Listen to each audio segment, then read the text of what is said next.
But I hope that no one misconstrues the challenging of the talk for any sort of inhospitability. I want to make sure that everyone understands that people are welcome here, and I welcome any sort of reactions or challenges that you have.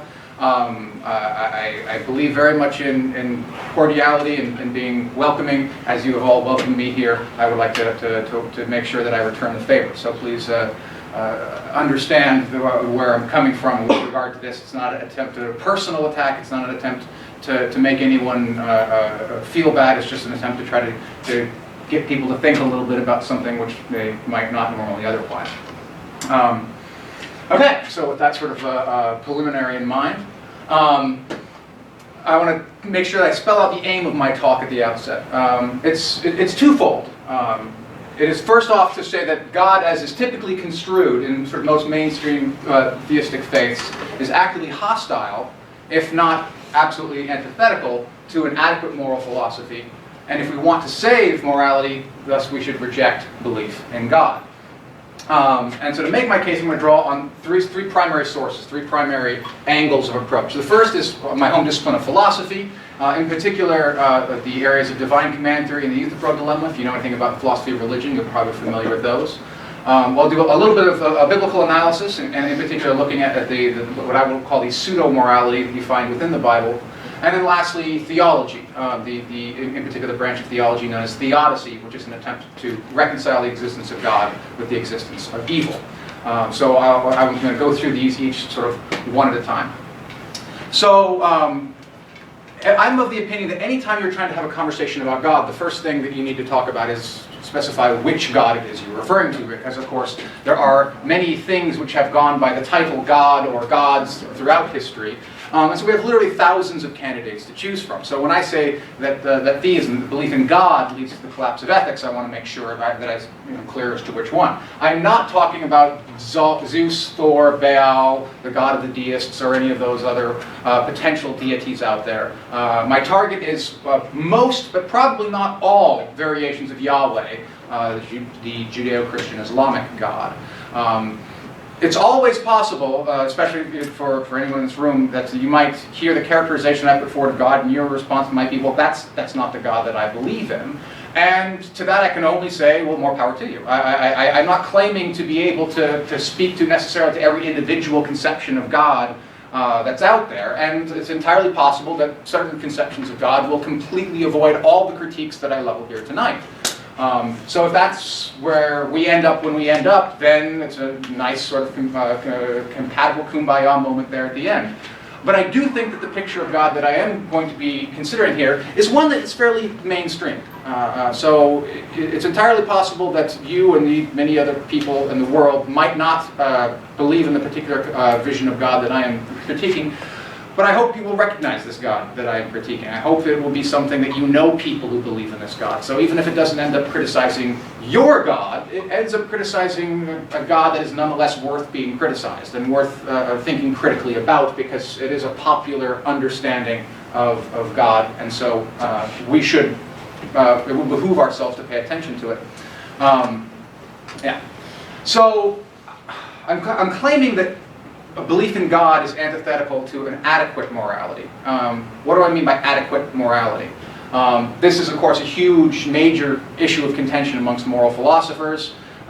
We don't have a settled, unified, agreed understanding of what it means to have an adequate morality, and I'm not pretending to be able to answer this question once and for all here tonight.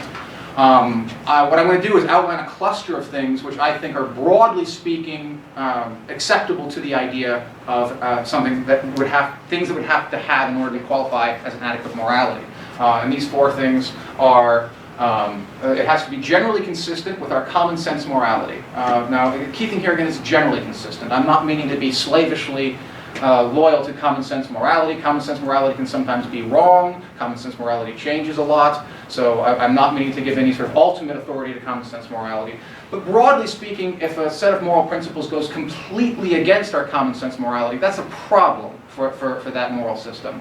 One thing in particular I'll sort of highlight here just as an illustration of what I mean by our common sense morality. It seems to me to be an important part of common sense morality to say things like killing people is usually wrong. Maybe not always wrong, but usually wrong. And vice versa, saving people's lives is usually a praiseworthy thing. It's usually very good to save people's lives.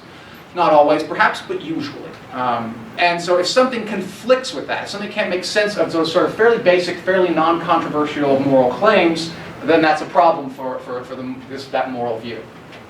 Second, it needs to be internally consistent. If one part of the moral system commands you to do something, and then the other part of the moral system commands you not to do that something, then there's a problem there. There's a problem of internal consistency. Third, the moral system has to give us good reasons to behave morally.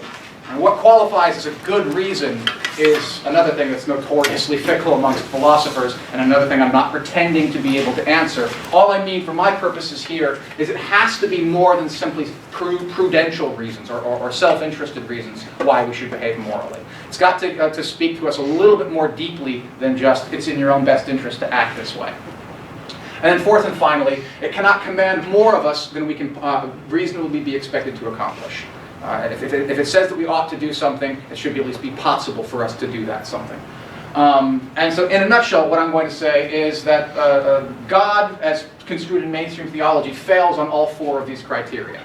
And so, well, we'll see how well I manage to spell that out. Now, the title of the talk, as many of you probably recognize, I'm stealing a line from Fyodor Dostoevsky, from his character Alyosha Karamazov in his novel The Brothers Karamazov, which is truly, if you're not familiar with it, you should be. It's a marvelous, marvelous novel. It really is one of my absolute favorites. It's beautiful and complex and nuanced. And I sometimes feel sad when this quote is taken out of context.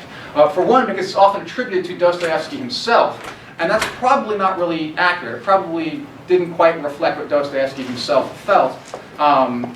Dostoevsky certainly was a Christian, but he was also, I think, deeply conflicted and had very complex feelings about his religion. Whereas the character in the novel who says it, it's Alyosha Karamazov, the youngest of the brothers Karamazov, is easily the most morally upstanding of all the characters in the novel, but he's also kind of naive and young and doesn't really understand the ways of the world. So this statement that if there is no God, then anything is permissible, while it is an elegant and succinct way of putting what's known as divine command theory, it's important not to attribute it too heavily, I think, to Dostoevsky himself. But whoever you want to attribute it to, this is a very, very common view. It's certainly not in any ways exclusive to Dostoevsky. Divine command theory has a venerable history throughout the history of philosophy. People such as St. Augustine, St. Thomas Aquinas have articulated very, very interesting and detailed versions of divine command theory. And the basic thought behind it is in order for there to be any kind of right and wrong, there has to be a God.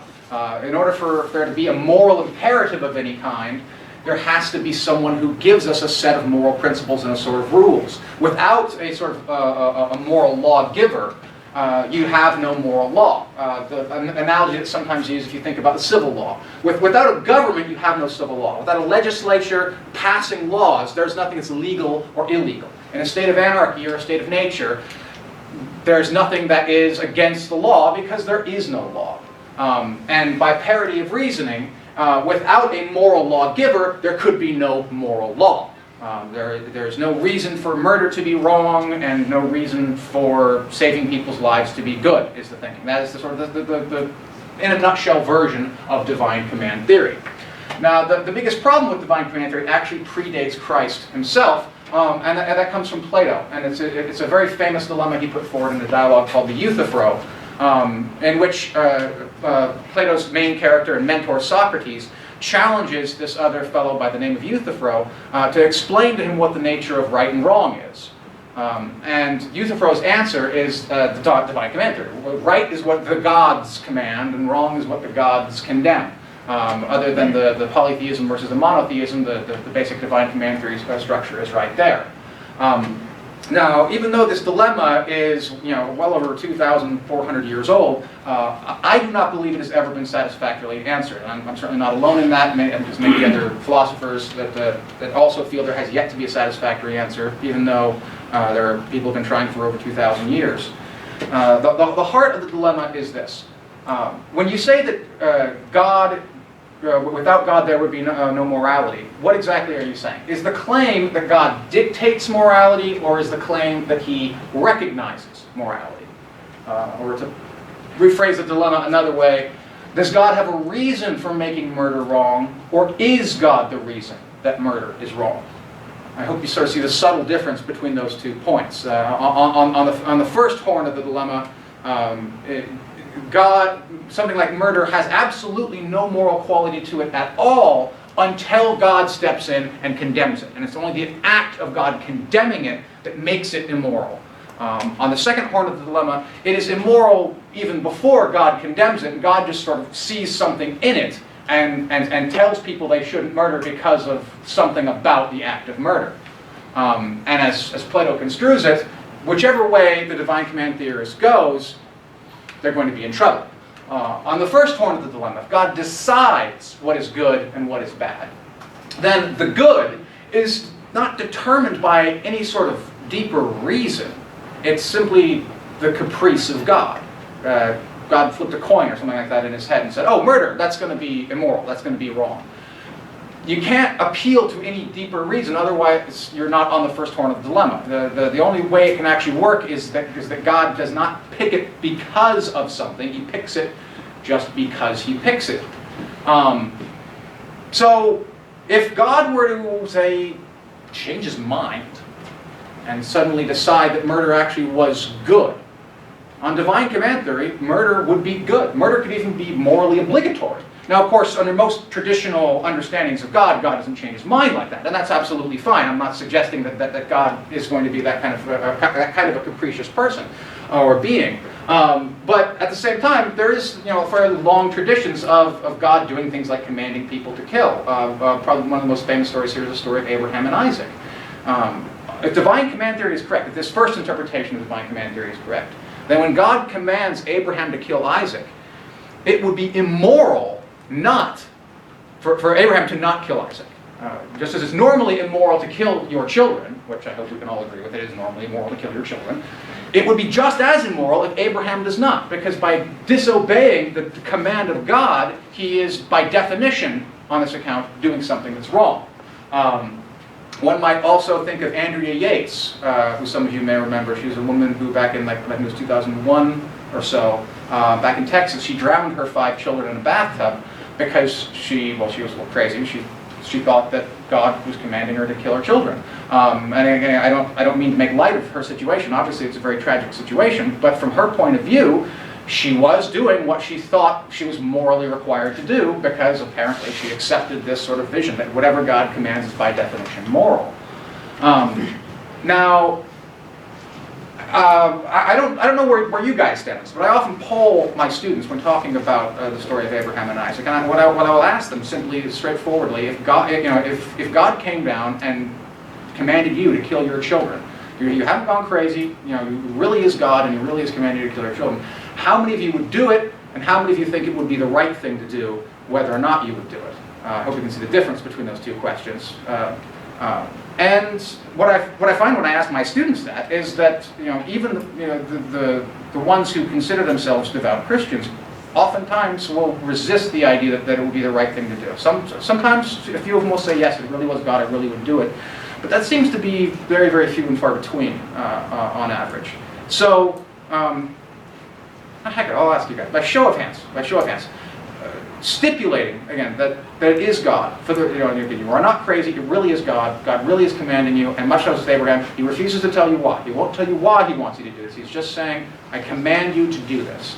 Raise your hand if you would kill your child in that circumstance. If it was really God? Really God. 3, 4 of you. Okay, so then that's not nothing. Yeah, so obviously that's still a significant and a defensible position. I'm not meaning to brush that off. But just notice that it is the minority position in the room.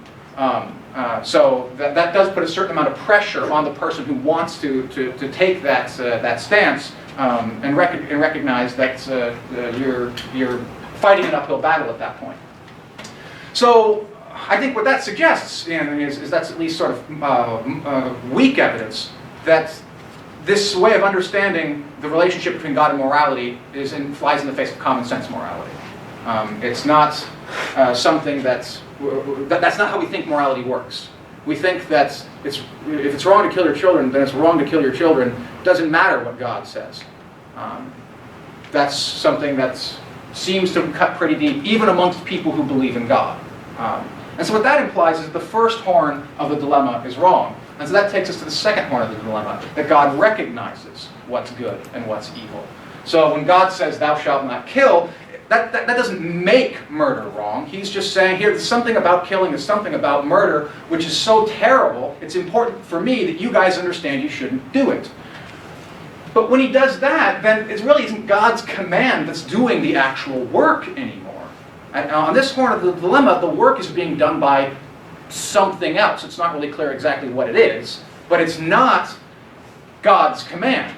God is commanding, but he's commanding for a reason. Whatever the reason is, whatever it is about murder that God sees, that he says is wrong, that is what is actually responsible. That's what's grounding morality, not the command of God. In other words, this second horn of the dilemma is not a form of divine command theory at all. To take this horn of the dilemma is to give up on divine command theory.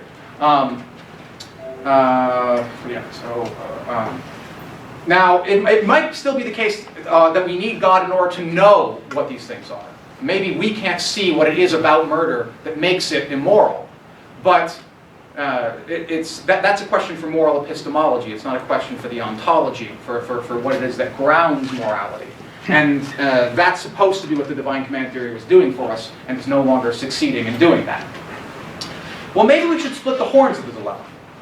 Maybe the youth-pro dilemma is a false dilemma.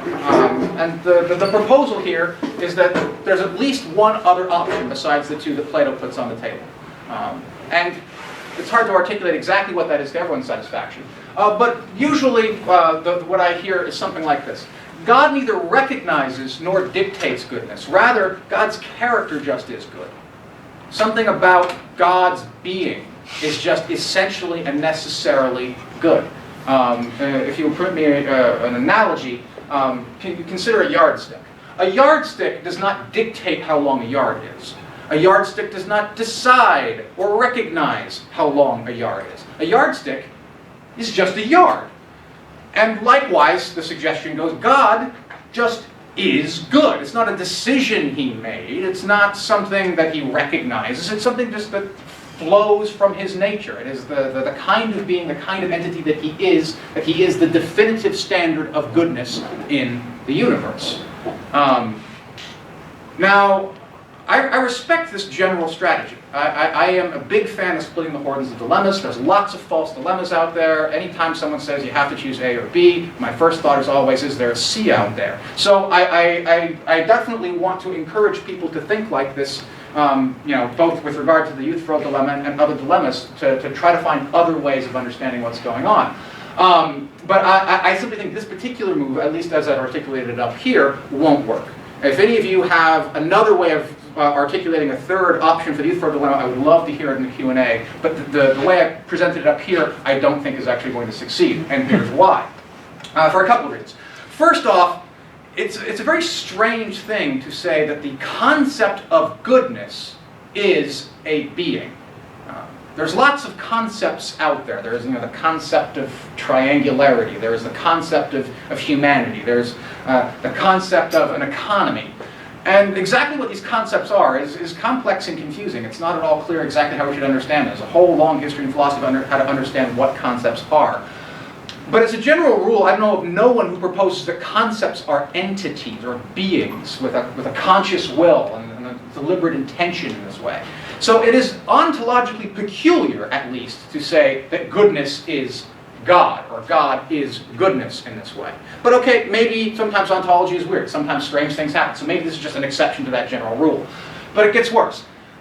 There is a sense in which the yardstick metaphor isn't really very helpful either. Because yardsticks, after all, in a very literal sense, are arbitrary. I mean, we could have used a different standard of measurement besides a yard. We could have called a yard a length that was twice as long as the actual thing that we call a yard. We just didn't do that. There's no inherent reason to prefer that, what is it about that? About a yard thereabouts? There's no inherent reason to prefer that as a yard over, say, that. versus that. Well, we just needed a standard, and we chose an arbitrary standard, and we've stuck with it because it's convenient and it makes it work. So what we would need then, in order for this to work, is an independent reason to think that God's character should be the standard of goodness. But what possible independent reason could we give? We would acknowledge that God has a character. It is of a particular kind. He's made it definable, understandable, comprehensible. But why use God's character as a standard of goodness? Why not use my character? Why not use your character? Why not use Charles Manson's character? All three of those are, or four of those, yeah, God's, yours, mine, Charles Manson's. We have four potential candidates there for our definition, for our yardstick of goodness. What reason do we have to use one over the other? And the only reason why we use this for a yard is because convenience. We've just sort of stuck with it. But presumably that's not going to be good enough for morality. It can't just be, well, we're going to call it good because it's handy. God just gives us a way of talking about morality. We want something more profound than that. And you notice that you can't say, well, we should use God's character because God is good. That's begging the question. That's the very thing that's in dispute here, that God's character actually is the standard of goodness. You need an independent reason for saying that we should use God as our moral yardstick rather than something else. And that reason cannot be a moral reason, because it's precisely morality that is the issue at hand. So what kind of reason could you give that would be satisfactory? It can't be morality, it can't be convenience. It's got to be something deeper, and it's not at all clear what it could be. So in other words, trying to split the horns of the dilemma in this way fails condition number 3. It does not give us a good reason to behave morally. It does not sort of motivate morality. All it says is, God's got a character, and you should emulate that character. Okay, but why should I emulate that character? This horn of the dilemma can't seem to answer that question in any satisfactory way. So I want to rephrase now Euthyphro's dilemma in a way that tries to sort of capture these alternatives in a more robust fashion. The basic dilemma of does God dictate morality, does he recognize morality, now just can be recast over his character. So if we're saying that God's character is supposed to be the nature of morality, fine. The new question is this. Does God have control over his character, or does he not have control over his character? Either way, you're back to the Euthyphro dilemma. If he does have control over his character, then we have to sort of ask, why is it that God has chosen this particular character? Why did he choose this character rather than that character? If you can't answer that question, then all you're saying is that it's an arbitrary choice on God's part, and that's not satisfactory. If God does not have control over his character, then what does? What is it that dictates God's character to him such that he cannot change his character? And I'm not sure exactly what kind of answer you possibly could give to this question. I mean, maybe it's the laws of logic or something like that that require God to have this particular character. Okay, sure. But in that case, it's the laws of logic now that are the fundamental ground of morality, not God's character. It goes laws of logic, God's character, morality. The bottom floor is coming from logic, not from God.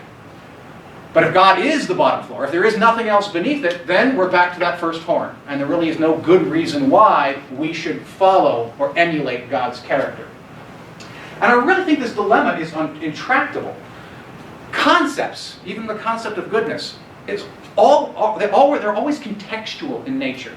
Even things that seem universal, like the concept that a triangle has 180 degrees. Even that's only true in certain contexts. It's true namely in Euclidean space. You can see right here is a triangle, and then you can see that's 90, and 50. So there's a triangle with 230 degrees in it right there. So things that we once thought were universal concepts, we've come to recognize are only true within a particular context.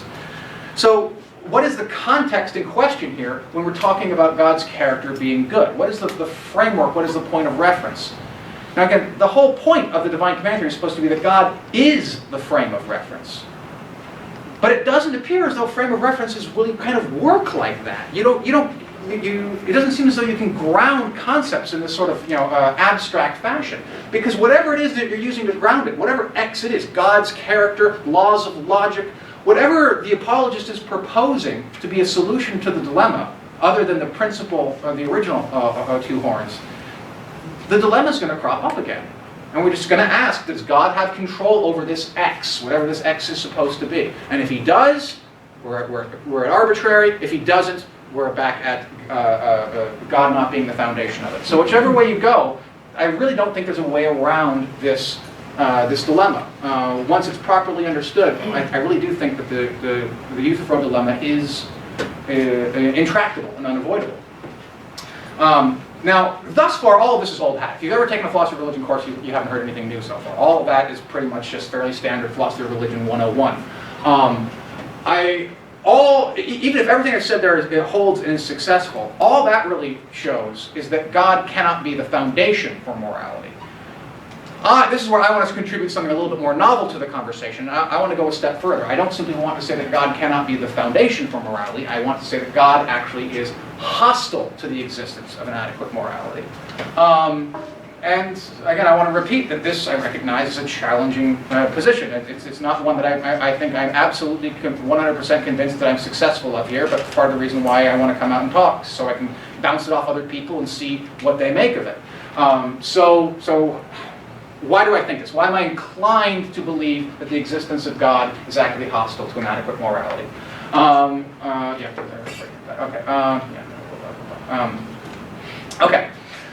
Well, let's turn away from philosophy of religion and turn towards the Bible. I'm hardly the first person to point out that the God of the Old Testament is something of a moral monster. I want to quote Richard Dawkins directly here because I think he kind of put too fine a point on it. He says, "The God of the Old Testament is arguably the most unpleasant character in all fiction. Jealous and proud of it, a petty, unjust, unforgiving control freak, a vindictive, bloodthirsty ethnic cleanser, a misogynistic, homophobic, racist, infanticidal, genocidal, filicidal, pestilential, megalomaniacal, sadomasochistic, capricious, malevolent bully." Damn, Richard, don't hold back. Tell us what you really think. And he loves you. Yeah. Now, perhaps he's laying on a little thick there, but I think that it's not too hard to find where he's coming from. You see things in the Old Testament that, if you were to see them happen today, we would rebel against in a heartbeat. God, commits his followers to commit wars of extermination, to engage in genocide. There's situations where, maybe perhaps not God commanding, but the text of the Bible seems to be endorsing things like giving your young daughters up to be raped by strangers and so forth. And it's not exactly what you would call sort of a moral paragon. Now, I don't know who put this together. I take this with a huge grain of salt, but I think it does sort of illustrate the point. I don't know where these numbers come from, but when you consider the fact that in the Old Testament, God exterminates every single living human being on the face of the earth save Noah's family, and Satan doesn't really seem to do much, hardly at all. The contrast in body count does not exactly look like it stacks up well in God's favor. Now, whenever this is brought up, of course, the proper, and again, I think this is absolutely the correct reaction, is this is being taken out of context. And that's true. You have to take a close look at biblical context. It's easy to take the Bible out of context, as you can take pretty much anything out of context, and make it look like something that it's not necessarily supposed to be. So yes, it is important to make sure that we take these perspectives on God and these claims within the full context of the Old Testament. For example, I mean, it's worth noting that the kind of culture that you had the ancient Hebrews in is by no means sort of novel for a lot of ancient societies. The ancient Greeks did a lot of these same terrible things. So did the ancient Egyptians and the Sumerians. The sexism that you find in the Bible is par for the course throughout ancient societies. So perhaps it's unfair to single out the Bible in this way in contrast to all the rest of these ancient civilizations. And fair enough. I do think that, yes, we do have to recognize that the Bible is indeed a product of its time, and in its time, the things that it advocated weren't quite so hair-raising as they are today. But stop and think for a moment about what the implication of this is. If what we're taking this to be here is that the Bible is the Word of God in some sense. I'm leaning obviously a little bit more towards the literal sense than the metaphorical sense. I'll speak to the metaphorical sense later on. But if we are saying in some sense of the word at least the Bible is the Word of God and that God is the moral foundation, of everything. What it means to say that criticizing the Old Testament for having these moral atrocities is unfair is kind of like saying that in the right context, misogyny, racism, infanticide, genocide, war, etc., they're all justifiable. The problem with genocide isn't genocide. The problem is genocide in the wrong context. If you do it the right way, with the right people, in the right times, in the right circumstances, then genocide is perfectly okay. The people in the Old Testament who commit genocide and all this other stuff, that's the context in which it's acceptable.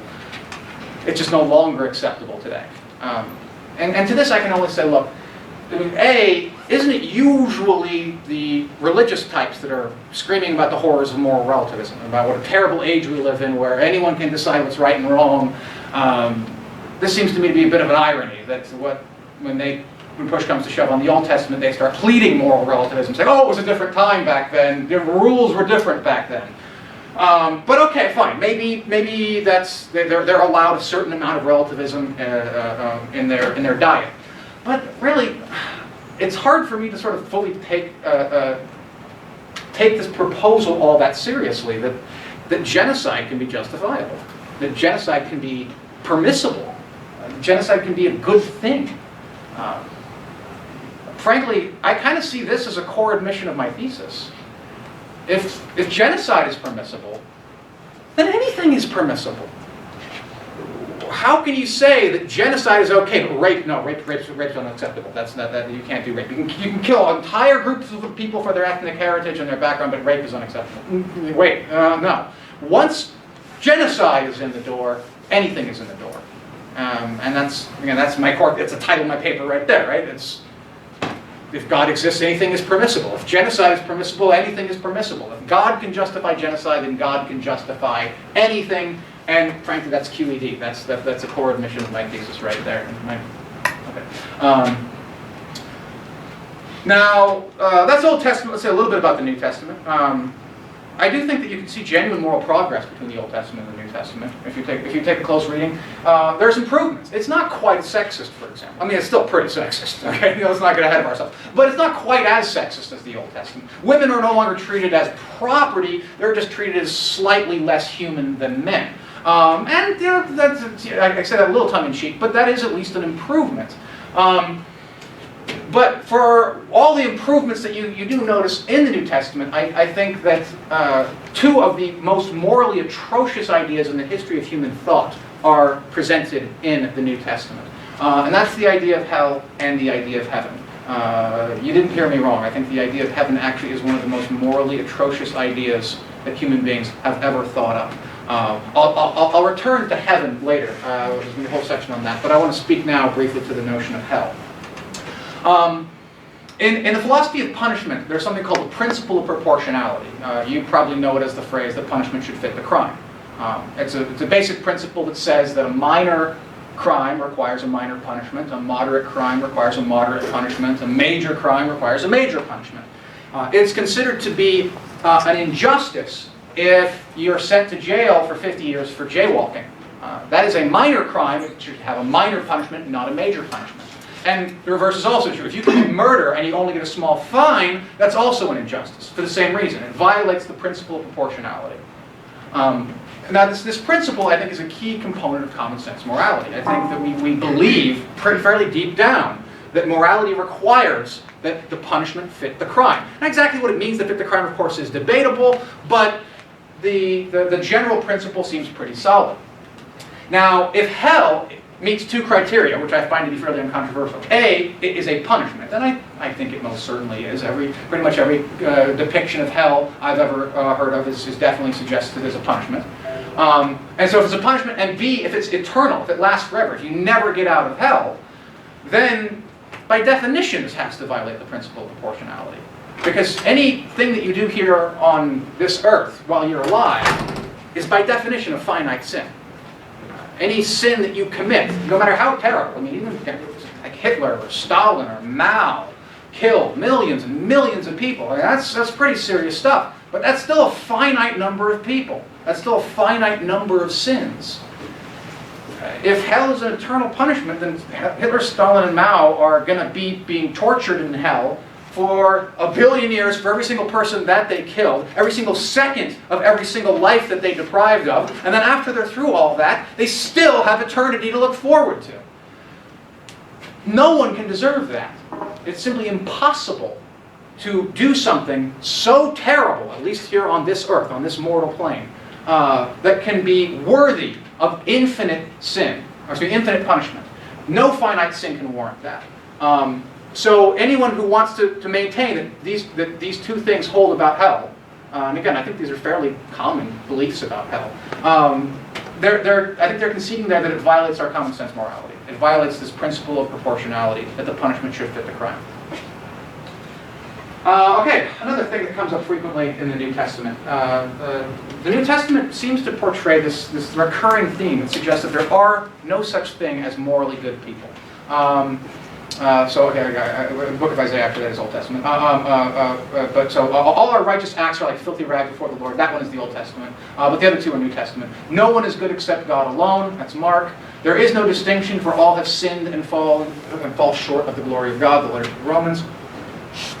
There's several more passages like this, which, if you take them at face value at least, and again, I don't want to be charged with taking these out of context. If you feel I'm doing that, feel free to call me on that. I would love to know exactly what the broader context is that I'm distorting here. I certainly don't mean to be doing that. But if these passages are taken the way they appear to me to be taken, what they're saying is that all human beings are equally contemptible. There are no good people. There are no bad people. There are no good people. There are only bad people. And people who we might think of as being fair, or actions that we think of as being just or noble or praiseworthy, all of these acts are detestable in God's eyes, because none of them live up to His incredibly high standards. There is no moral difference, on this way of thinking, between sociopaths and serial killers, and Hannibal Lecter and Mother Teresa. They're all on the same plane. And if that's the case, then, again, I think this pretty clearly violates our common sense morality. I think that most people can't really believe this with a straight face. They can parrot the words, but when it comes time to it, the person they're going to marry is going to be a person that they think is going to be a morally decent person. They're going to do everything they can to raise their children to be morally decent people. They're not just going to worry about whether or not they accept Jesus. They're going to worry about whether or not they're kind, and whether or not they're fair, and whether or not they're good. And the fact that people spend so much of their lives concerned with moral concepts like this and trying to be good people shows that our common sense morality rejects this idea that good people are a myth. And if that's the case, then these passages from the Bible have to be challenged and rejected. Next up, internal consistency. This is the second criteria. I think the Bible unabashedly fails to meet this criteria. The Bible says that we are prohibited from and required to kill. This is probably the most flagrant one in the whole book. The Ten Commandments says, "Thou shalt not kill," and then it says the punishment for violating the first 6 of the Ten Commandments is death. How on earth can you possibly live up to that? Don't kill anybody. If anybody kills people, kill them. That you lead to what Mahatma Gandhi said, that an eye for an eye ends up leaving the whole world blind. The Bible tells us, also in the Ten Commandments, to honor your father and your mother, but Jesus says that anyone who doesn't despise his father cannot walk with me. It requires us to enslave people and to liberate slaves. It says we should beat our swords into plowshares and at the same time wage wars of extermination. The contradictions abound in terms of moral prescription. Shakespeare quite famously said in The Merchant of Venice, his character Shylock said the devil. It wasn't Shylock who said this. I'm sorry. I can't remember. I think it was Antonio. It was one of the Christian characters in The Merchant of Venice. Says the devil can quote the Bible to suit his purposes, but he doesn't sort of say why the devil can quote the Bible to suit his purposes. Because the Bible is completely morally contradictory. You can find something in the Bible to back up any position that you want. You can find passages that appear to be pro-slavery and passages that appear to be anti-slavery, passages that appear to be pro-abortion and anti-abortion.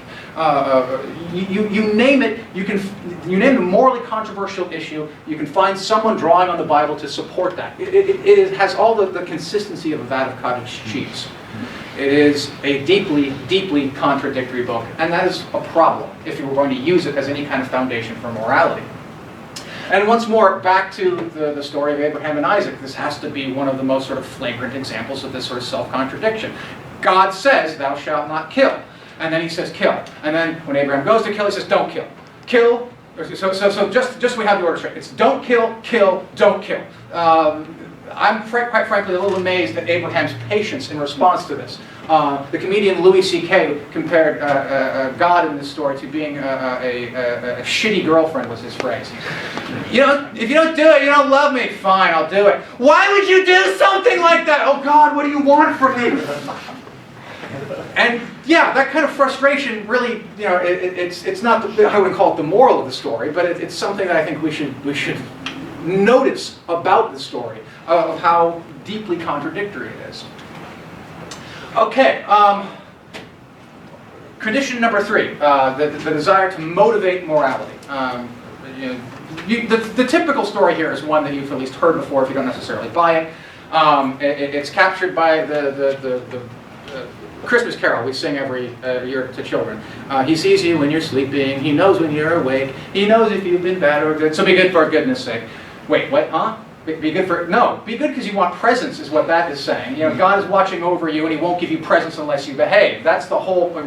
God, Santa, whatever, you get the idea. The basic impetus there is that without the fear of someone, be it Santa or God, watching over us and judging us, it will be too easy to backslide. It will be too easy to sin and to do terrible things. It's... If there are people out there in the world who want to kill, rape, rob, pillage, steal, burn, and other terrible things, and the only reason why they don't do it is because they fear God's wrath, then I'm glad that they fear God's wrath, because I want those people kept in check by any means possible. So I think that there's something to this proposal, perhaps, but I don't think it is as robust as its proponents seem to think. Not the least of which is the fact that it seems like behaving morally only because if you behave immorally you're afraid of being tortured, that's not really behaving morally. That's just behaving prudentially. You're just being selfish. A person who thinks like that doesn't give a damn about other human beings. They only care about themselves. They don't want to burn in hell. And I can't blame them for that. But this notion that underneath they would rape people, kill people, were it not for the threat of God. I mean, I don't think that's really true, even to the people who claim it's true. But more importantly, for the people who it is true, those people are not actually good people. They are reasonable people. They are selfish people. They are prudential people. But it pretty clearly violates the condition of not giving us a good reason to behave morally. Now, I think this is kind of a crude picture. I think very few people who actually take their religion seriously content themselves with something like that. They have a more sophisticated version. They say something along the lines of, well, it's not about fearing torture. It's about wanting to commune with God. It's about wanting to be one with God, walking with Jesus, that sort of thing. It gives us something to aspire to. And I do think there are intelligent, reasonable, and respectable ways of sort of reconstruing this story in a way that's not quite so odious. But I still don't think it's going to escape the basic problem. Basic problem in this context being, what exactly is supposed to be so appealing about walking with Jesus? What exactly is supposed to be so appealing about being God-like and trying to live your life under the influence of God, especially given the sorts of things that I've been trying to draw your attention to in the Bible? If this is what it means to be God-like, then quite frankly, I don't see the appeal. I don't see why anyone would want to be like this. Why that would qualify as doing the right thing or living a good life. Okay, fourth criteria now. Condition 4 was that an adequate morality cannot command more of us than we can possibly accomplish. This is something in ethics that's referred to as ought implies can. To say that you ought to do something implies that it is possible for you to do that something. For any X, whatever that X is, to say you ought to do it presupposes that you can do it. Hence, ought implies can. It makes absolutely no sense to say, you ought to fly to Neptune. You can't fly to Neptune. There's no possible way. It's not possible to fly to Neptune. So it's nonsensical to say you ought to fly to Neptune. So any set of moral rules or moral principles that says you ought to do something that it's simply impossible for you to do violates this principle, ought implies can, and hence violates the fourth condition on my list. Now, when you look at the moral imperatives in the Old Testament, there's quite a lot of them. The Old Testament alone has over 600 commandments. It's not just the Big Ten. There's over 590 more. And I would maintain it's impossible to keep all 600 plus of these things in mind. Maybe there are some geniuses out there who are such good memories they really can keep an access out there, but those people are very few and far between.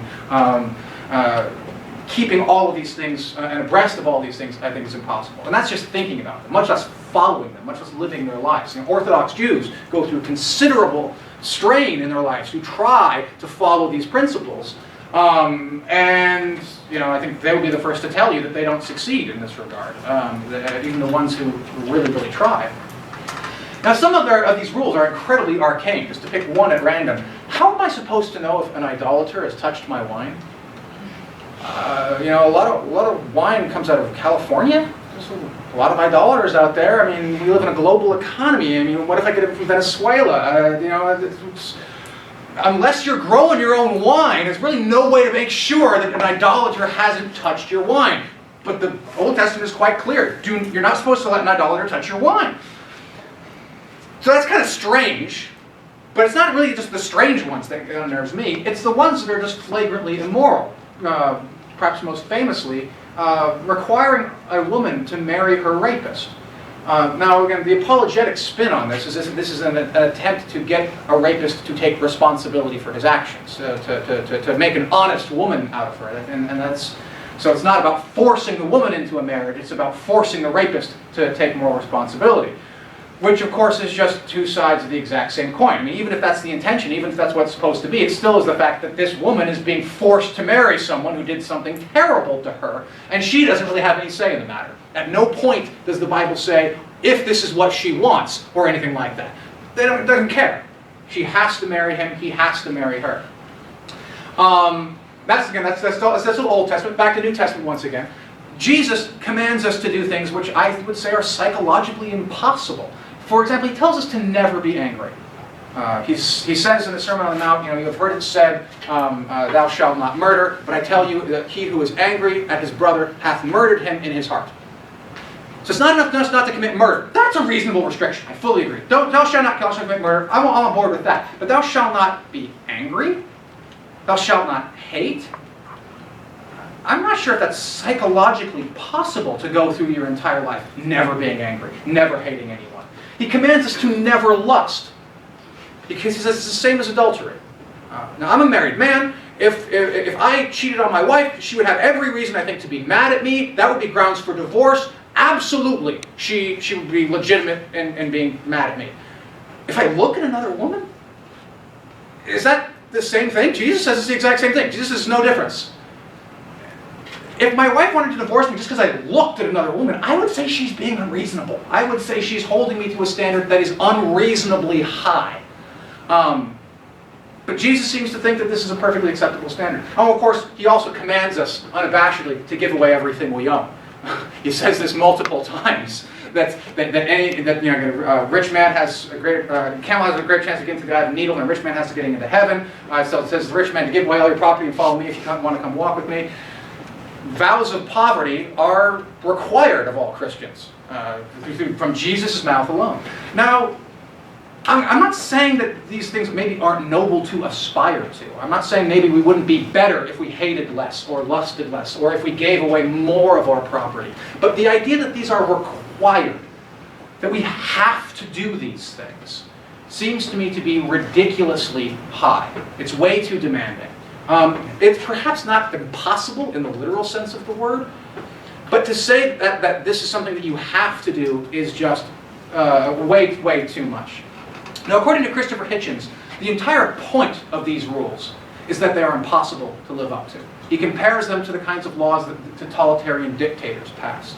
The idea being that the dictator has the right at any time that he wants to throw you in prison, because at any time you're breaking a law. Some law. There's no way to always follow a law. So there's always a pretense to throw you in jail. Now, I don't know whether or not that was the intention of these things. I don't care to read the minds of the people who wrote the Bible in this respect. But the effect is certainly the same. And it's the idea that the whole point of morality is it's supposed to make us better people. But what this seems to be saying is that nothing we do can actually achieve that. We can never actually be better people, no matter how hard we try. So quite frankly, why bother trying? If we're going to fail no matter what, what's the point in even trying to be a better person? This kind of moral psychology seems to be completely self-defeating. Now, I could go on here, but I hope my point is made. I could talk about things, for example, like the doctrine of original sin, the doctrine of vicarious atonement, the last judgment, the excessive praise of credulity, like when Jesus says, "Blessed are those who believe but have not seen." These sorts of things, they make for great homilies if you don't actually stop and think about them. But when you actually do stop and think about them, I think you can find the content of them is quite morally atrocious. I could delve into these, but I really do hope my case is made. The vision of morality that we get in the Bible, or perhaps not the whole vision, but at least significant parts of it. Again, I acknowledge there is some good stuff in the Bible, and I'm ignoring that. But the amount of bad stuff is more than substantial enough to warrant saying that the vision of morality we get in the Bible fails all four of my conditions. It's inconsistent with our common sense morality. It is internally inconsistent. It does not give us good reasons to behave morally, and it commands more of us than we can possibly accomplish. And if that's the case, if my argument here holds, then the vision of morality that we get from the Bible cannot possibly be an adequate morality. Now, there is one sort of, I think, fairly straightforward and fairly simple response to this, and that is to say that I am being way too damn literal. That when I read the Bible in the way I've been reading it now, it's an incredibly uncharitable reading of the Bible. Modern people, modern theologians, modern people, Christians and Jews who take their religion seriously are aware of these kinds of problems. There's nothing novel that I pointed out in this respect, and they have thought it through and tried to sort of figure out ways to make sense of the Bible and that can accommodate these kinds of problems. So they might say things, for example, like, what we should read the Old Testament in particular as metaphor, not as literal command of God, but rather as stories that we're supposed to draw oblique allusions to and references from, and not sort of just take it at face value, but somehow figure out there's a deeper message going on in there. And yeah, I mean, again, I think that's a perfectly legitimate move. That sort of response is one that I would respect. I wouldn't say that that's something that I would rule out or anything like that. However, I don't think it ultimately is going to be quite the saving throw that a lot of people seem to think it will be. By that I mean to say that I think that these same kinds of problems arise not just if you stick to sort of a literal reading of the Bible, but if you take sort of the broad picture of God in his more popular formulations. So I'm going to expand my critique away from the God of the Bible and to talk about what is sometimes referred to as the God of philosophers. It's also referred to as the tri-omni God, the God that is all-knowing, all-powerful, and all-good.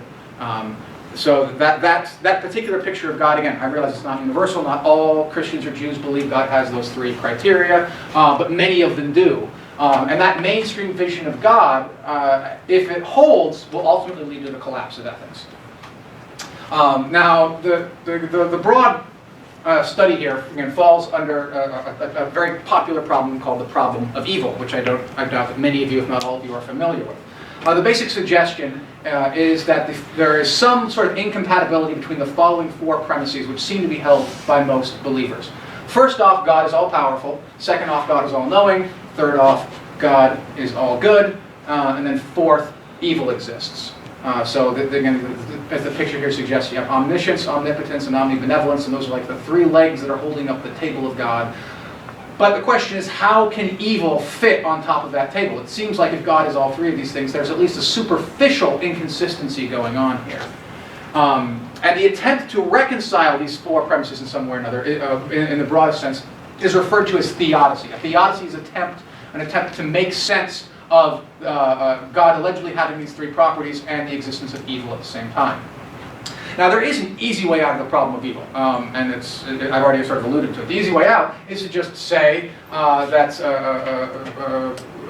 well, yes, indeed, there is a contradiction here. At least one of these four premises has to be rejected. The fourth one is kind of hard to deny. Some people do deny it, but I'm not going to consider that possibility, so I'm just going to grant for the sake of argument that evil does in fact exist. So the easy way out is to simply say that some combination of one or three must go, and accept that. And say, yeah, I don't believe God is in fact all-knowing, or I don't believe he's all-powerful, or I don't believe he's all-good, or I don't believe he's some combination of these three things.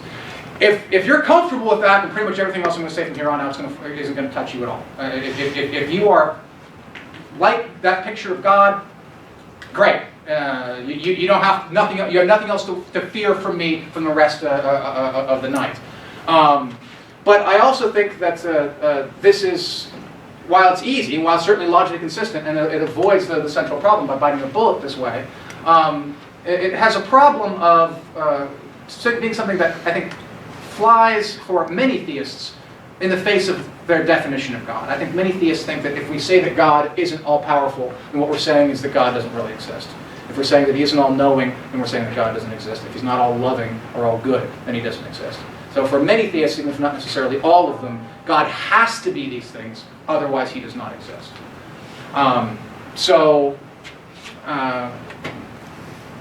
That's to say that for those theists, biting this bullet is not a viable option. The easy way out is not going to be an option.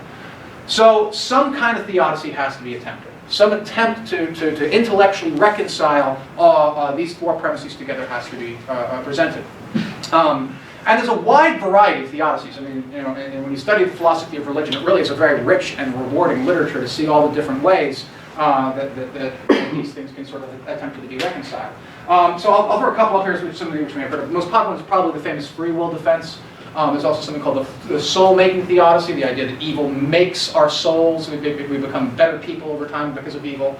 There's something called skeptical theism, which I'll detail in a little bit more on later. And then there's a whole bunch more than these besides. I'm going to sample on some of these here in just a second, but the key thing, though, for me here is I'm not assessing the problem of evil or pushing the problem of evil per se, nor am I trying to evaluate whether or not these theodicies succeed. In fact, I want to grant for the sake of argument that some theodicy is going to succeed, that at least one of these theodicies will succeed. And if they do, it ends up being a serious problem for the believer in ways that they don't realize. So, the bottom line is this. I'm going to argue that any theodicy that successfully exonerates God from evil, any theodicy that shows that it's compatible, the existence of evil is compatible with the triomni God, is per force going to have to exonerate humanity as well. There will be nothing that we have done which is so terrible, at least it won't be any worse than what God has done. That is to say that it's ridiculous to hold humanity to a higher standard than you're holding God. So if God is not to blame for all this evil, then neither are we. And if we're not to blame, and God's not to blame, and no one's to blame, then quite frankly, ethics has just collapsed on its face. And there is no more, it makes no sense at all to speak of good and evil, right and wrong, virtue or vice. So let's take for an example the free will defense, the free will theodicy. Like I said, this is probably the most famous theodicy. The basic example is that God could have created two different worlds. One world in which we have no free will and we always do the right thing, or another world in which we have free will and sometimes we'll do the right thing and sometimes we'll do the wrong thing.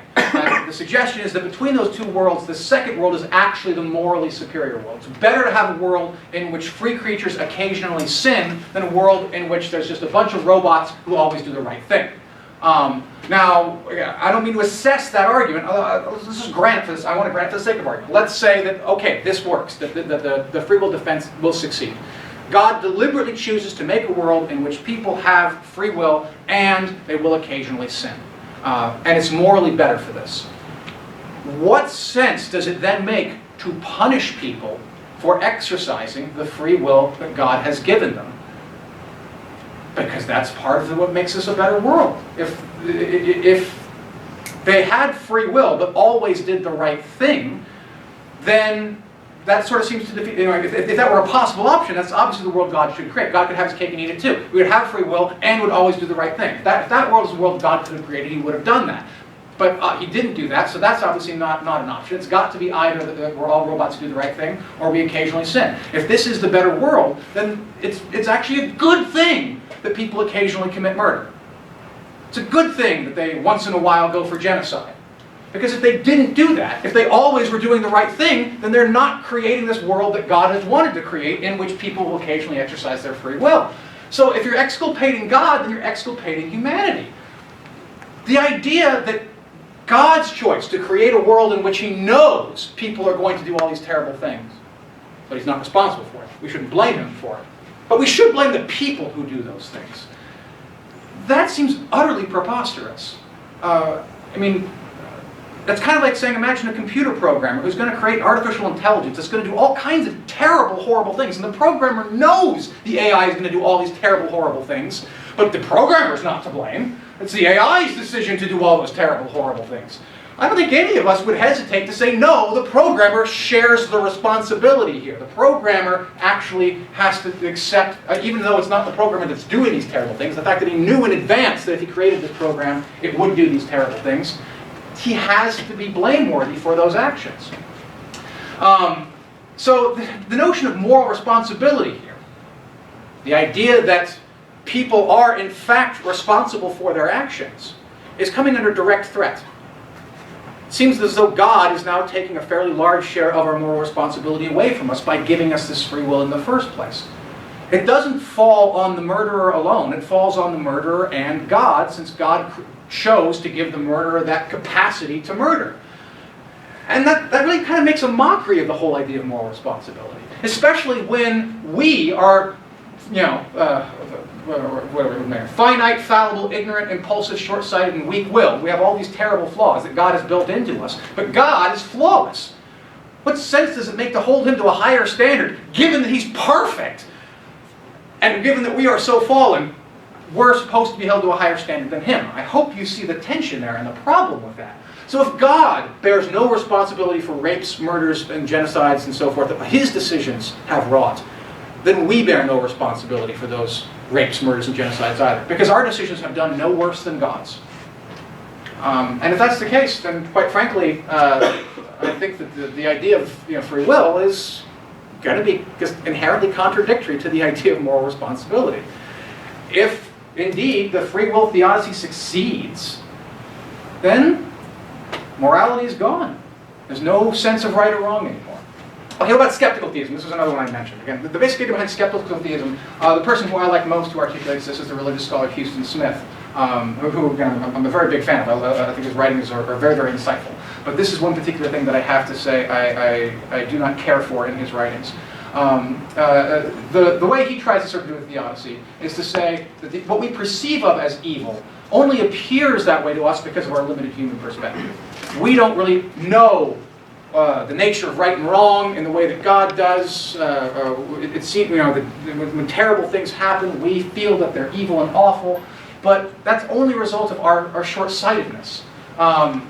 If we could see things from God's point of view, we could see the whole arc of human history, then the things that we think of as examples of evil, we would realize are really no such thing. That somehow, in the grand scheme of things, it all works out for the best. So terrible things like the Holocaust, which we cannot even imagine how that could possibly be a morally good thing, God knows how it all interconnects. So you can see why it's called skeptical theism, because we shouldn't presume that we should know how it all works together. We're so fallible, we have every reason to think that we would not be able to understand it even if there was a way of justifying it. The metaphor that Smith uses, he says, we are like small children who've dropped an ice cream cone. And if you can remember being a small child and dropping an ice cream cone, you get what he's getting at here. When that happens, it feels like the worst injustice in the history of everything. No one has ever suffered more than you are suffering right now when you drop that ice cream cone. It's unimaginably horrific to us as a child. But us as the adults understand it's really not a big deal.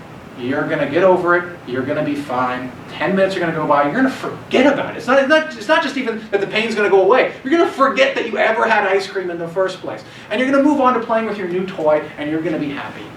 So don't cry over the things that you think are evil, because from God's point of view, it all will work out.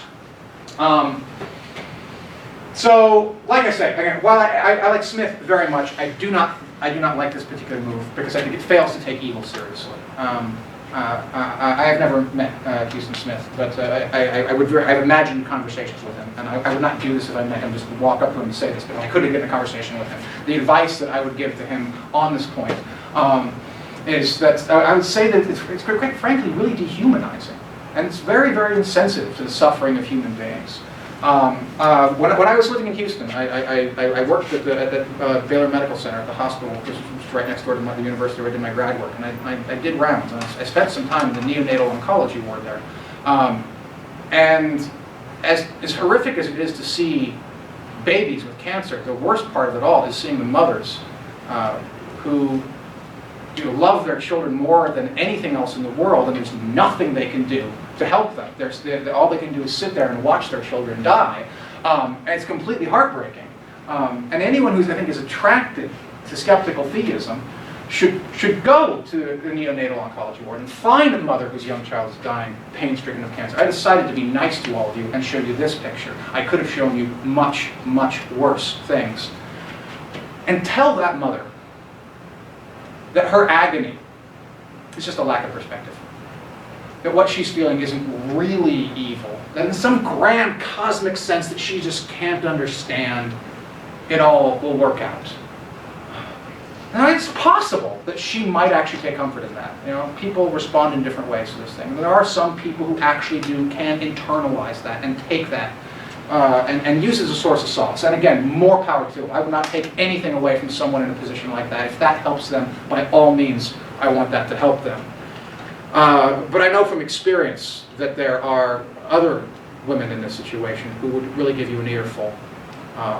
That to wipe away the significance of their pain like that, it's cruel. It is adding insult to injury. And it's not something you should do. Not on the off chance that maybe that actually will give them a perspective. In the grand scheme of things, what she suffers is not a dropped ice cream cone. I don't care what kind of historical arc you look at. The pain of a mother whose child is dying from cancer is not something that you can just wipe away with a historical shift in perspective. And it gets worse than this. I mean, really, that's just the beginning. Let's assume once more that this succeeds. Let's assume that contrary to my rejection of this, something like skeptical theism will actually work, and that will exonerate all the evil. Well, if that's the case, then Smith has, without recognizing it, I think, excused every single murder, rape, and genocide in history. We shouldn't be so harsh on Stalin, Hitler, Pol Pot. In the grand scheme of things, this right here, this horrific depiction of human misery, it's nothing more than a lot of spilled ice cream. Yeah. There's nothing to get upset about, really. I really don't think that anyone can take that response seriously, and if they do, I'm not sure I really want to meet them. It seems to me that what this is saying is that there is nothing wrong with committing genocide. And again, if there's nothing wrong with committing genocide, there's nothing wrong with anything. We're back again to my core thesis. If skeptical theism works, if in some grand sense all the evil in the universe balances out and makes sense, then nothing really is evil, nothing really is wrong. And we shouldn't condemn people who do it. Because from God's perspective, well, it's all just spilled ice cream.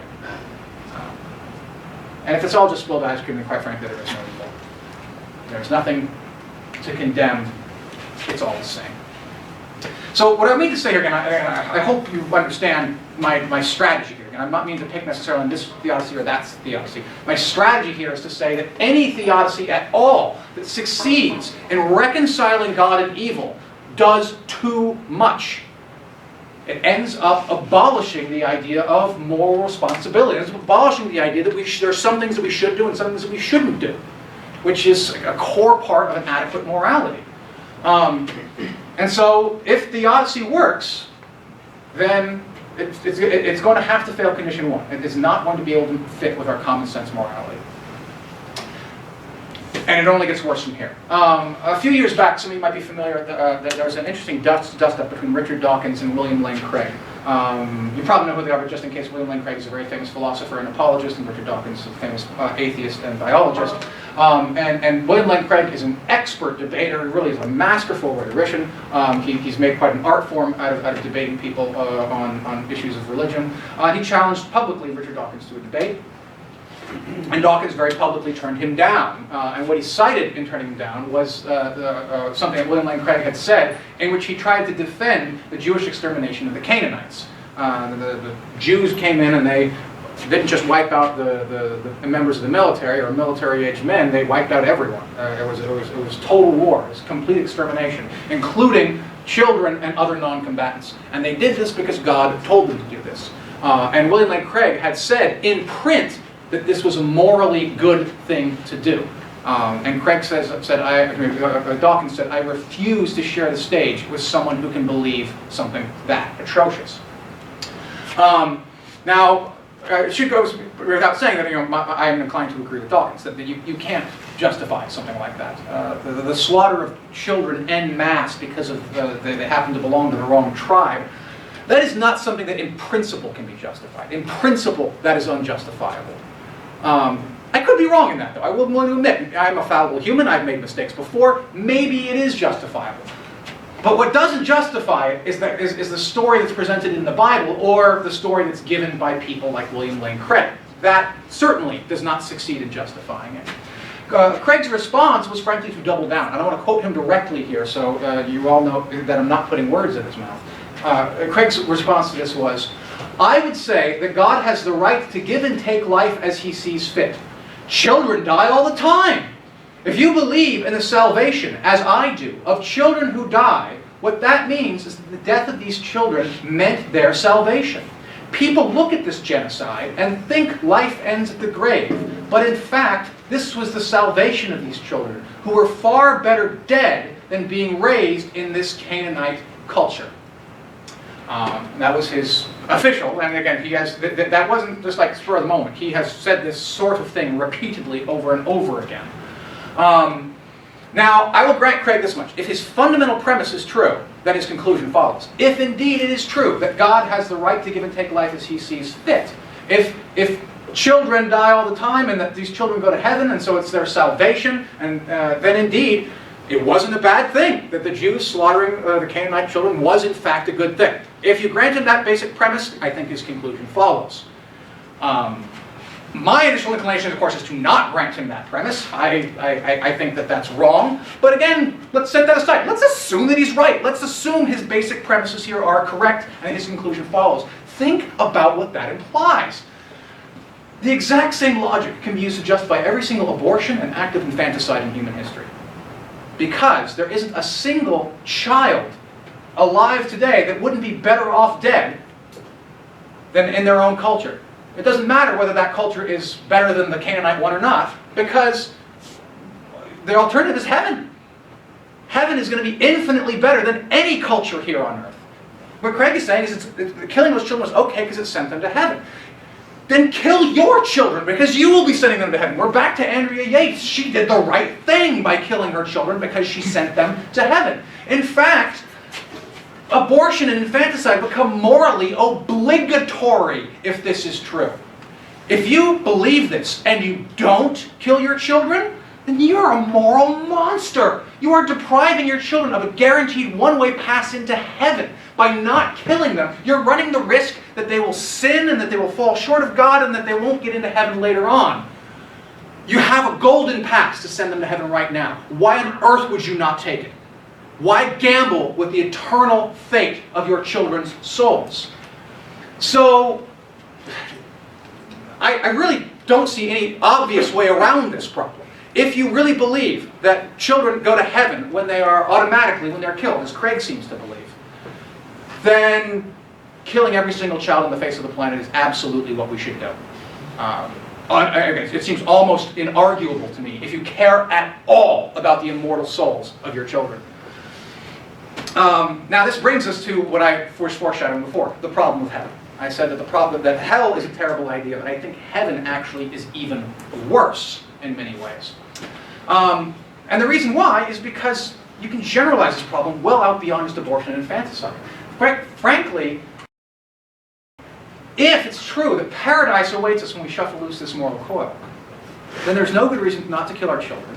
There's no good reason not to kill every single human being I meet. In fact, the greatest gift I could do to any of you would be to kill you where you stand, or sit, as the case may be. I would be sending you to heaven, and everything is better there. There is nothing in your life right now that wouldn't be improved by going to heaven. If I could give you that gift, I would have to hate you in the worst possible way to not give it to you. And the opposite is true. If I save your life, if you're about to get run over by a car and I push you out of the way, I have done a terrible thing. I have done the exact opposite of what I should do to someone who I care about, someone who I want good things to happen to. I should sit there and go, boom, oh, Jim's gone to heaven. Oh, thank the Lord. I hope you see how morally perverse that is. To deny them paradise, to force them to endure this wretched existence, is cruel beyond measure. Even if they've got a good life, it doesn't matter how good their life is, because their life is not infinitely good. Heaven is infinitely good on this typical story. If it is, in fact, infinitely better than this life, then no matter how good their life is, they're still better off dead.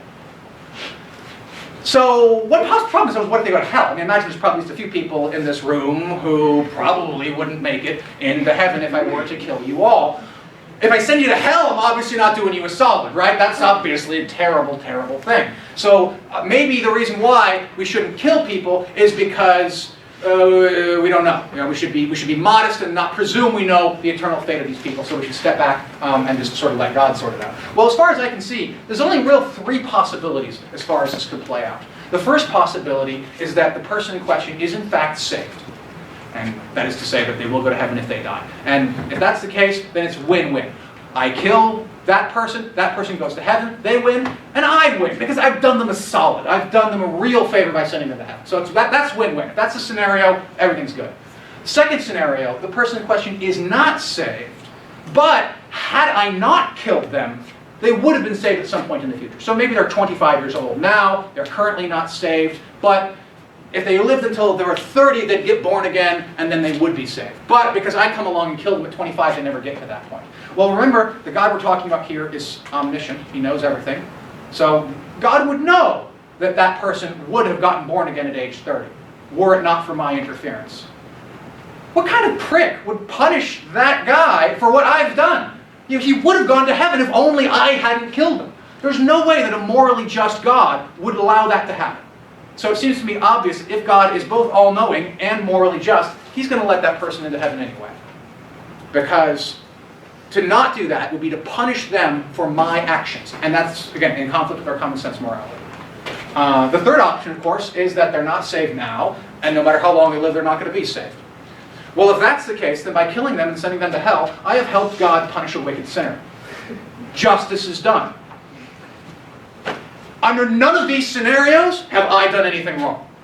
Under all three of these scenarios, I am doing the right thing. So I do not think the prospect of hell gives me a reason not to kill people. Again, it might give me a reason not to kill people if I don't want to go to hell. Again, but that's just a prudential reason. That's not a moral reason. That's something that's, again, selfish. I'm prioritizing my well-being, my eternal soul, over all of yours. I don't consider myself a moral hero or anything like that, but I would like to believe that if I could send all of you to heaven at the price of me going to hell, I would take that deal. I really would.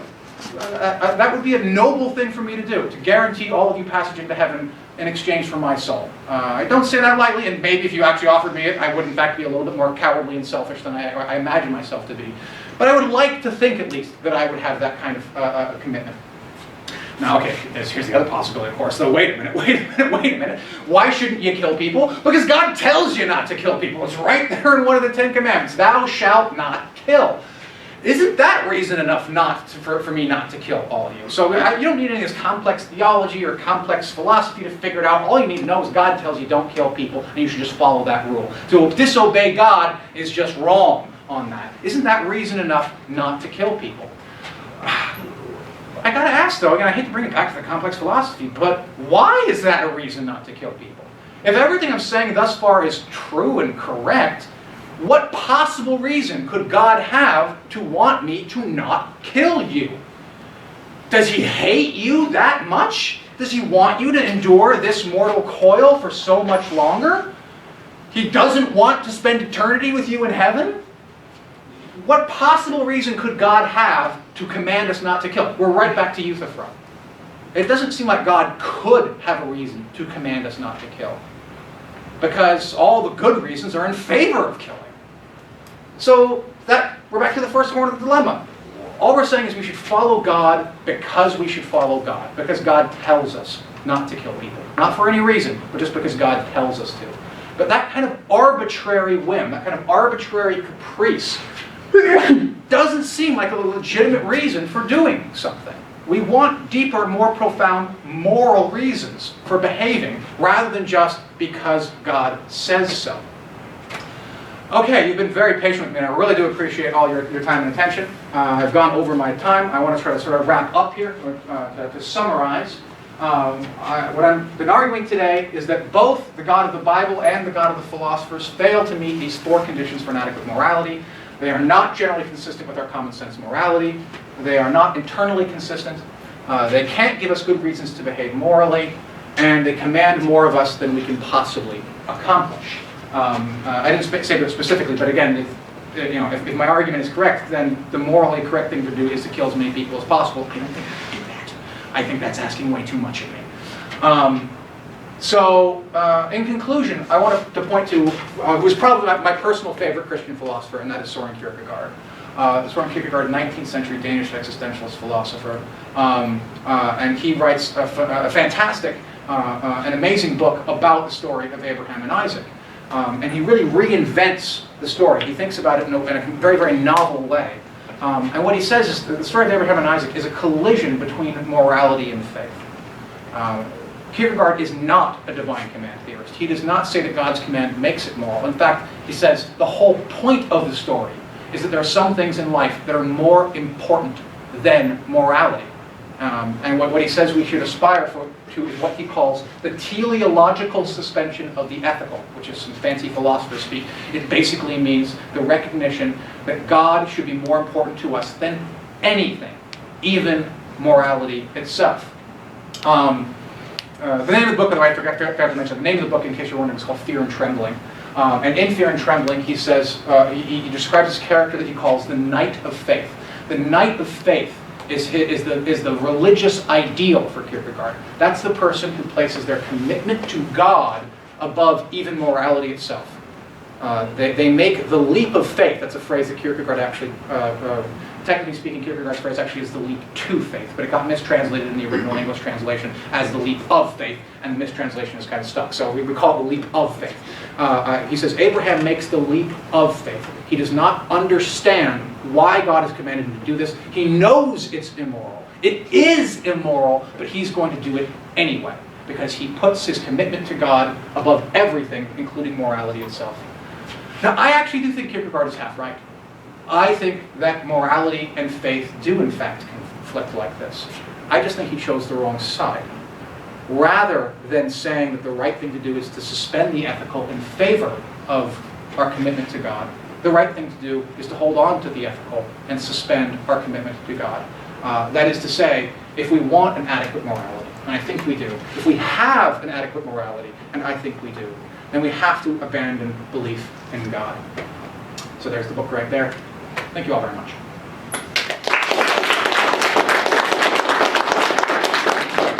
Okay, I'm happy to take any questions, any comments, any criticisms. Again, I recognize it was, like I said, challenging. I hope it was challenging, but please feel free.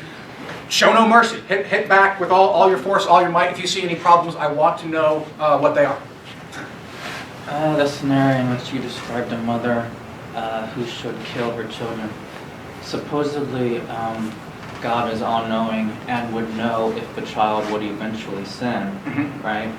So perhaps by sparing her the death of that moment, she would prevent her going to hell for 80 years or whatever. Right. 80 years later, you mean? Yeah.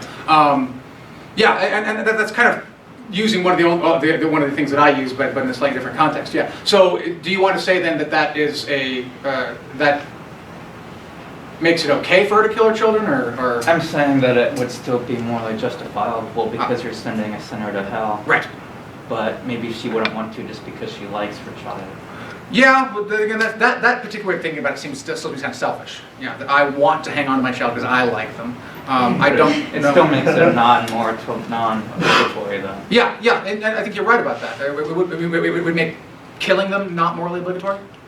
Well, I don't think it was obligatory to begin with, but it would give a reason not to do it. Yeah, fair enough. It does give a reason. I'm not sure if it gives a robust reason or a fully adequate reason, but it is a reason.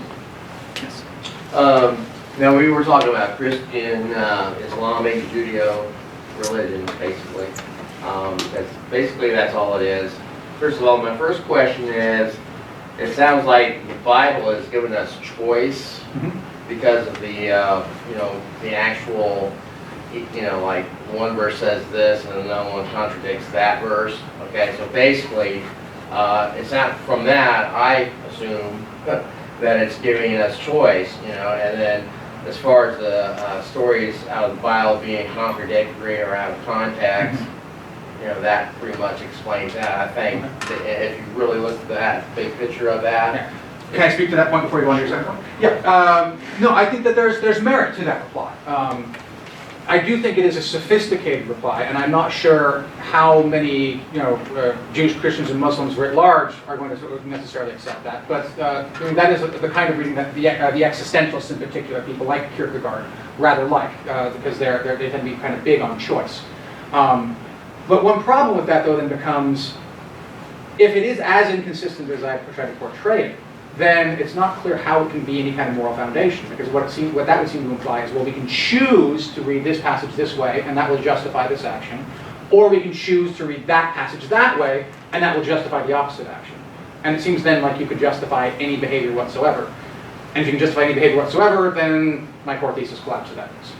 Okay, so the second question was, when you spoke about being godlike or walking with Jesus, does this really complete the question, why are we here on this planet? Are we alone? And why do we fight? Why do we have wars? I've studied history from all the way back to Babylonian, and it's all been about land, money, sex, all the 7 evils or whatever, and my conclusion is that I think during those periods, even though those men were like 40 years old or 30 or whatever, they had minds of children, and maybe during that time their minds were like children, and they were trying to figure things out. I mean, if you look back at history, about 3,000 to 5,000 years, you'll see that our minds weren't really fully developed, and that's why I believe we evolved, Right. Because of that. And then also, was the Bible only written for the uneducated or mentally ill, do you think? Well, I'll speak to that first, but I'm going to speak to that second point. Yeah, there is, schools of thought within religion that view not just humanity as evolving like that, but God himself actually evolving over time in that way, and sort of in relationship with human beings. It is, something called process theology, and it's, again, probably not a terribly orthodox position, but it is one that has many very intelligent people who try to sort of pursue that line of thinking. And if the suggestion, if I'm hearing right, is that we should walk with Jesus or try to emulate God, because that's what it means to mature as a species, as a race, that we become more fully human as we walk with Jesus or something like that. Is that basically the suggestion in a nutshell? Well, on the second question, walking with Jesus, well, basically, God, in the Old Testament, in my views, basically the Jews, their calendar day right now is like 5,721. Okay, and our Christian thing is like 2000 or 2014.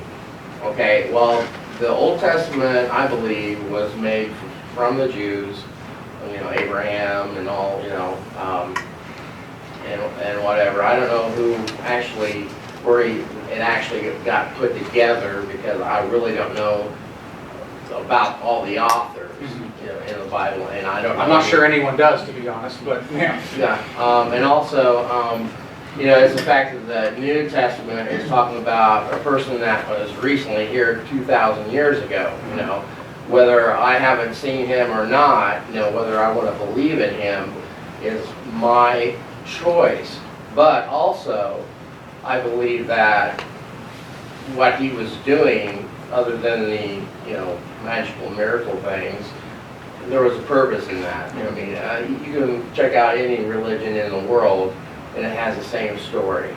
Yeah, I think that there's a lot of those themes do end up getting repeated, but I'm not terribly sure how that speaks to my central concerns. But I do want to give you a chance to ask you if you make a third point, but I want to make sure other people have a chance too. So do you mind if I turn it over to other people, and if there's time to come back to you later? Thank you. All right. Anyone else want to? I mean, I don't mean to ignore you, but I want to. Would you say that the God works in mysterious ways falls under the skeptical theism branch of things? Yeah, generally speaking, I think that sounds like a skeptical theism move. I mean, you know, it might depend somewhat on the context and what people mean by that, but that sounds like a skeptical theism move. I'm sorry if I was completely, I missed it, but could you define morality for me? Oh, yeah, no, that's, no. Oh, I can't, no, I do have, you know, I wouldn't call it a definition or a complete theory of morality, but I have worked out, like Nick mentioned when he introduced me, my dissertation actually was on ethics, and I tried to sort of develop an ethical system from the ground up. You know, I don't think it's necessarily anything terribly special. It's going to be, you know, it's something that definitely is open to many different kinds of criticisms. But broadly speaking, for my purposes here today, all I need out of morality is that some things are certainly going to be wrong on any adequate understanding of morality. And those things are going to be things like rape, genocide, you know, unprovoked murder, that sort of stuff. So it's something inherent to everyone? I'm not sure I'd say it's inherent to everyone. I just think it's something that almost everyone accepts. You know, there are exceptions, of course. There are sociopaths out there and psychopaths who don't accept these principles. And I'm not sure if there's anything that I or anyone else could say to convince them that they should. But just simply as a descriptive fact, I think almost everybody, 99% of the population, thinks that raping people is unacceptable and exterminating people because of their ethnic background is unacceptable. I could be wrong in that. Maybe more people accept those things than I believe, but that's my perception of it at least. Oh. Can there ever be such a thing as an absolute moral truth? Yeah, this comes back to my point about the triangle. I'm very apprehensive about something like absolute. I'm not sure exactly what that word is supposed to mean. I mean, I certainly think that there are some acts, some behaviors, which are, in point of fact, not justified. I don't think that what Hitler did in the Holocaust was justified. And again, I'll acknowledge maybe I don't understand the arc of history or something like that, but to my best understanding, I think that's unacceptable. If that's what you mean by absolute moral truth, that what Hitler did was wrong, then yeah, I suppose I would say I can get along with that. But if you mean something broader, like there are some acts which are never justifiable under any circumstances, you know, I dial back a little bit more because, you know, concepts are, in my understanding of them, contextual, and they only make sense within a context. And to say absolute sounds to me like you're stepping out of sight of all contexts, and that's when I start getting confused. So depending on what you mean by that, I would either say yes, but it's not terribly interesting, or I'm not sure, I'm kind of confused. I suppose my concerns are along the similar veins of the previous two questions, where morality seems somewhat relative. Mm-hmm. For the Norsemen, they actually believed a long time ago that it was moral and imperative that you actually go raid and rape and kill Yes. other people and take their supplies. Mm-hmm. They are required to do this. Mm-hmm. And just as, you know, it was horrible for Hitler to do what he did, he nonetheless commanded millions of people to do it, who believed that this was probably their more imperative to do what they did. Mm-hmm. It would be a fun thing to cover in the talk, I suppose. Yeah, and I think all I can sort of say to that is that And this is a long-standing and complex problem within ethics. I don't pretend to have a novel solution to it. I certainly don't want to accept the idea that morality is relative like that. When you said about the Norsemen, my reaction is to say, yeah, the Norsemen are wrong. That might sound sort of arrogant of me, and I will just have to admit, maybe I'm missing something. Maybe I don't understand some deep, profound moral truth that they do. I'm a fallibilist about these sorts of things. But to the best of my ability to understand, I think the Norsemen are just mistaken. And it's not hard to find examples of these things that I'm convinced that almost everyone, if not everyone in this room at least, is going to agree with. So I think for my purposes, I don't need to say something that all of humanity is going to agree with. And if that's going to be my absolute moral truth, I don't think I need to get that. All I need to get is people in this room to agree that what Hitler did was wrong. Is it absolutely wrong? I'm not sure. I don't know exactly quite what that means. But if we can all at least agree that it was wrong, then I think I've got my foot in the door. Sure. I think it would be fun to make the argument for the relativistic reasons of what is moral. There's always the argument of adaptivity. For the Norsemen, it was absolutely adaptive to pillage and rape and take supplies because they had none of their own. Right. They really had to do that in order to survive. And yeah, and that sort of broader context, I'm not an anthropologist, I'm not a historian. Once you start putting it in a context like that, I at least am inclined to say, okay, well now it's making a little bit more sense. I'm still not sure it's justified, but maybe it's not quite as evil as it sounds when you first propose it. And so yeah, I don't want to rush to judgment. I want to make sure that all the relevant facts are considered. And if I did a full study, maybe I would have a different opinion. But yeah, I'm not entirely sure. As to putting it into the talk, though, I think I already ended up with an hour and 20 minutes. That would be even longer still. So that sounds a lot like context making something justifiable. Yeah. And you took the position in the talk that genocide can't contextualize it to be okay. Right. Let me clarify that. I can imagine hypothetical scenarios in which it actually would be okay. If our choices are either we exterminate 600,000 Irishmen or let the entire world die, if those are our only two choices, then yeah, I suppose the genocide is the right thing to do. In that context, yeah, I guess genocide could be justified. And if it turns out that that's actually what's going on in all these Bible stories, that if we didn't exterminate all those Canaanite children, then the whole world would have ended up dying somehow, okay, then maybe I would have to back down and say, all right, God was right. He made the right call after all. But A, that's not the story that you get in the Bible. You don't get anything like that. So that would really be putting quite a lot in between the lines.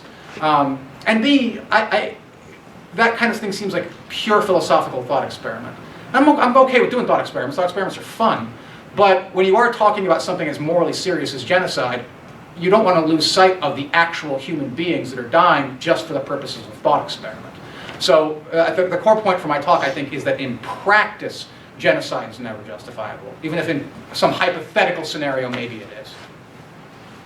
So limit it to one more, and then... Oh, okay. So again, I'll take... you also had one, but is there anyone else want to first time? Okay, you technically already had two, so I didn't want to come back to you. I had one similar to him, but I think I'll skip it and go to my other one. Okay. I don't see how... I'm not convinced that all sins on earth are necessarily finite. Okay. What if you give a human life infinite value? Then you could maybe, through some kind of tricky math, call that worthy of infinite punishment. Right. And I think as a general strategy, that's certainly a good point. If in fact there is such a thing as infinite sin, then yeah, hell would presumably be justifiable. But I don't think that particular example is going to work.